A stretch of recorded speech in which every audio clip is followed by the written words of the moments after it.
chops up there. Don't know, he's all right though.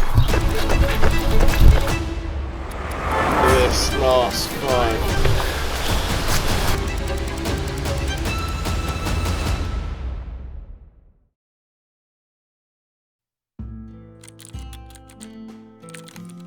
I've done a few ultra marathons at 50Ks. I did one 60-something kilometre one years ago, not for years and years.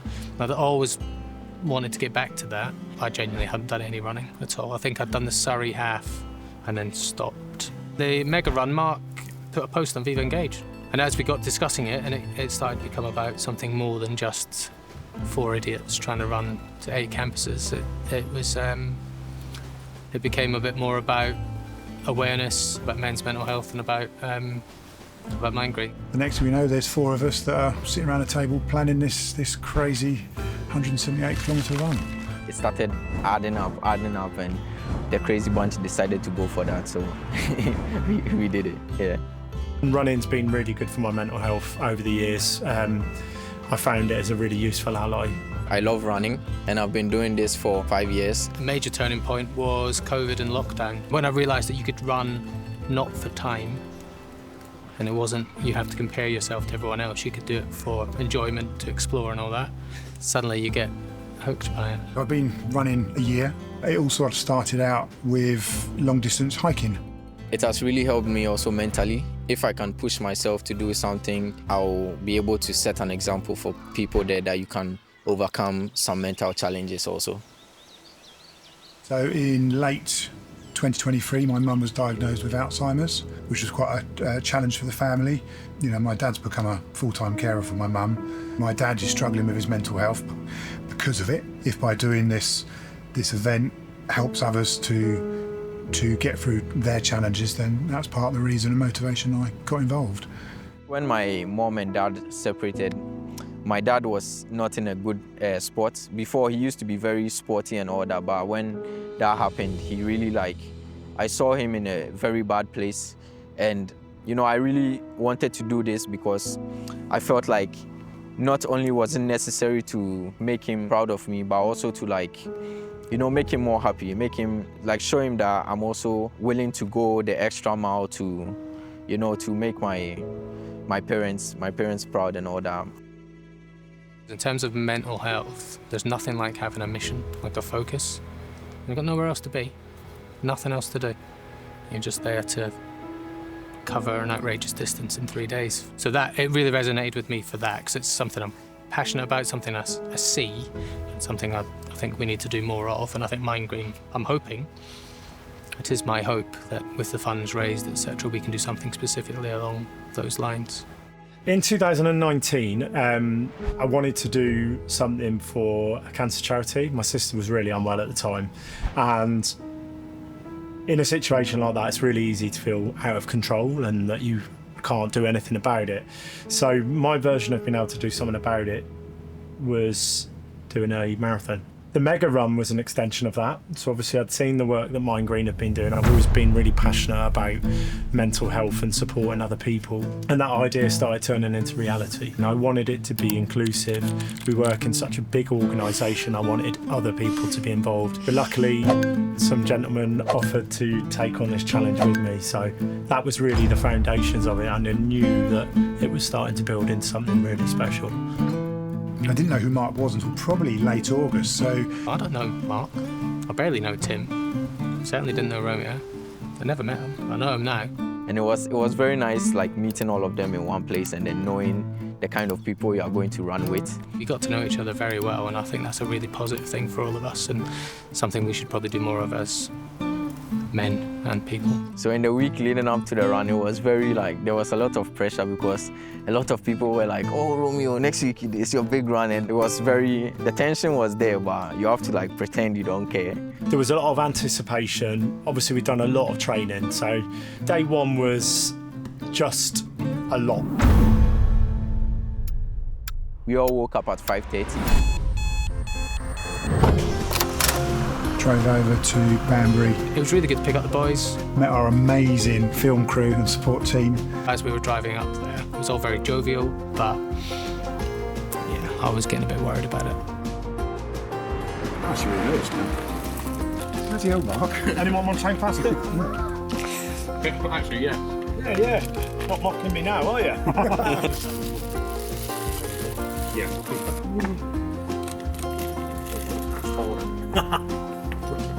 Are you mad? Mini Jenny is 7 a.m. We're not running your pace. Yeah, Safety first, guys. If you're struggling or you're thirsty, Yeah. Just, you know, this is the last time you'll see us smile. one set, Tim. How do you? I am ready now. Right, we're off. Yeah, started at Banbury, set the run, and we're really buzzing. Temperature was nice, got going. We were all like motivated, all like happy to go. You know, in the first 2-3 hours was like, it was very, I wouldn't say light, but we were warming up into the whole thing. Day one was harder than we thought. Like, the terrain was Very, very challenging. I don't think we'd anticipated what the towpaths along the canals and river was going to be like, so it's quite treacherous. The towpaths in Oxford are not like the ones in Surrey. All I can say, yeah, they were brutal. Because it was towpaths, I thought it'd be fair. It's been brutal, isn't it? Yeah, it's brutal. I fell, Mark got stabbed by a branch, and then I don't know who fell again, but it's good. It's going well, yeah, so. Anyone want mini cheddars? can't live on sugar. So. Some of us were wearing like road shoes. We were trying to, run by. It was a bit difficult because we don't want to twist our ankles. We don't want to really like hurt ourselves. I think I bore the brunt of most of the trips and slips. So I got a few grazes, a few bumps, so I kind of took on that role for the team. Look at Mark, he's been covered in cuts and bruises. It's still there above the eye? We've had to do a bit more walking. There's lots of holes in the ground. It gets really narrow as well, so it's a lot tougher than we were thinking. Looking out for each other, sort of shouting if there's a low branch, if there's a hole, if there's a pin where someone's moored their canal boat. I've rolled my ankle twice. Romeo's fallen over. Yeah. He's bleeding. It was constantly heads, trip hazard, hole, stop, walk, nettles for hours and hours and hours. We were relaying, so someone starts in the front, we run a 5K. The person in front has to scream, "Oh, watch your leg," and we have to pass it down. And I remember Tim, no one being behind Tim, but always Tim used to scream as if someone was behind him. Right. Hello, you guys good? Yeah. Yes, sir. Yo, it's a bit hot. How goes it? Hard.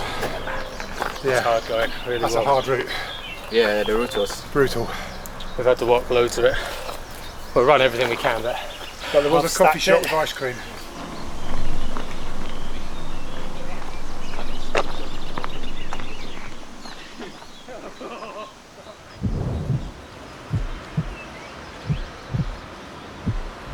I can't describe how emotionally motivating it was to come into Oxford campus.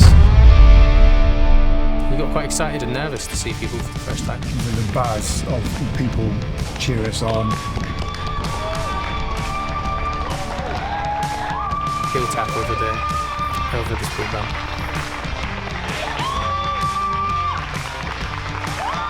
And then there was this cheer from 2 floors up. And you look up and Gary shouting out a window. going, "Way, well done lads," and all that, so it's really, really great. To see all those people behind us for the same cause coming out and saying well done, it kind of reminded us what we were doing it for. It was just really, really moving. It just filled us with just sheer motivation. And every day we said we're not going to stop for long at that campus. We're in and out. And that just never happened because we're so excited to see people when they were excited to see us and we wanted to give them our time. We got going, headed off to Blackbird Leeds. Oxford to BBL was a bit longer than we wanted it to be. We just wanted to get there. We had a nice reception. And we were tired. We did about 9 hours of running. But it was so difficult to comprehend what 70 kilometres is and how you'd feel the next day. So day one in a nutshell: hard terrain, hot weather, lots of calories burned, cuts, grazes, lots of laughs, hundreds of litres probably in fluids drank, but our team really came together. It was really, really special. In what life would you do an ultramarathon and then get up the next day and do an ultramarathon? It's weird. First one down now. Tomorrow is going to kill us here. 70K.